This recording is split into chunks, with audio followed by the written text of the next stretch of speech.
नमस्कार साथियों, साप्ताहिक सलाह में आप सभी का हार्दिक स्वागत। सोयाबीन की फसल अभी कटाई की अवस्था में है। जो कम समय में पकने वाली जो किस्में हैं, जैसे कि JS 9560, कुछ जगह पे इसकी कटाई हो चुकी है, लेकिन मध्यम समय में पकने वाली किस्में जैसे कि NRC 142 है, JS 2172 है, वो अभी खेत में खड़ी है और दाने भरने की स्थिति में।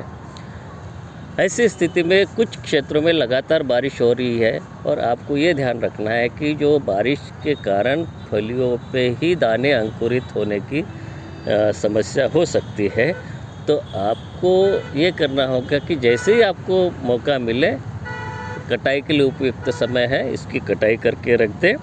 और इसके लिए ये देखना है आपको कि जब फलियों का 90% फलियों में रंग जो है पीलापन प्रारंभ हो जाए, तो हम मान लेते हैं इसकी परिपक्वता हो चुकी है।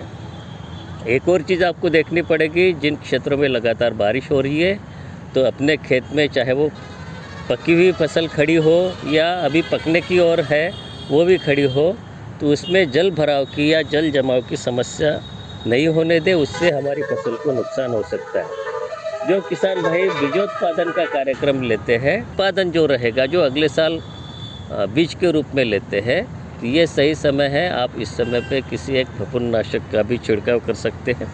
उसी प्रकार जो फसल में कुछ जो कीड़े रहते हैं, स्टिंग बग है, पल्स बीटल है, आलमंड मोथ है, ये भी कटाई के साथ साथ भंडारण गृह में चले जाते हैं।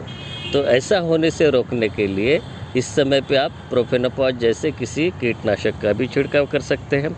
अब यदि आप कटाई कर लेते हैं तो कटी हुई फसल को 2-3 दिन धूप में अच्छे से सुखा दें, और तुरंत यदि घाई करना संभव नहीं है तो इसको ढेर लगा के दावन बना ले, थ्रेशिंग फ्लोर पे ले जाए और उसको त्रिपाल से ढक के रख दे, ताकि इसको चटकने से होने वाले नुकसान को बचा पाए। जब आप इसकी थ्रेशिंग करेंगे तो ये ध्यान रखें कि बीज के लिए जो आप उपयोग करने वाले हैं, उसकी जो गहाई 350 से 400 RPM पे ही करें। उससे ज़्यादा RPM करने से बीज के आवरण को चोट पहुंच सकती है, उससे नुकसान हो सकता है, और वो जो बीज फिर उगवाई शक्ति उसकी कम हो जाती है।